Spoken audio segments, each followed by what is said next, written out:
This way? Oh, in the pantry. Right there. For the first time, a child whose life was measured by pain and bandages is breaking free. Free to smile. Jackpot. To laugh. To hope. It's hard to describe because it literally happened, like, in front of my eyes. 4-year-old Charlie Knuth has been imprisoned by his own skin since birth. But that skin is changing. We first introduced you to Charlie in October when he looked like this. He suffers from epidermolysis bullosa, a rare condition that covers his body with blisters and wounds. Normally it took like 5 hours from beginning to end to do dressing changes and baths and all the things that go with it. It didn't hurt at all. Nope, not at all. EB worsens with age, and for people with cases as severe as Charlie's, it can be a death sentence.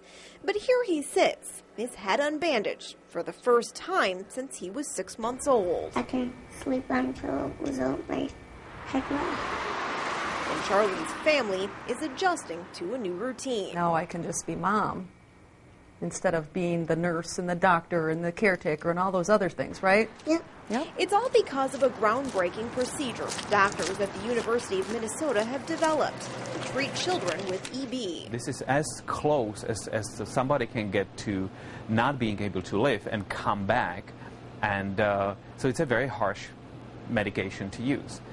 Nevertheless, this is the only thing that these kids and other patients that I treat with leukemia or with other conditions, this is the only option they have. Dr. Jacob Tolar is talking about a bone marrow stem cell transplant.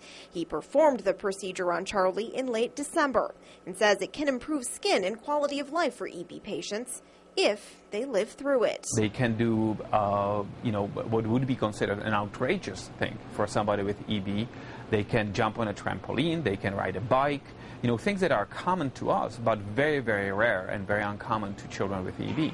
And it was that potential that drove the Knuth family to seek the risky procedure in Minneapolis, the only place in the world with a treatment for EB. You may recall they had to fight to walk through these doors.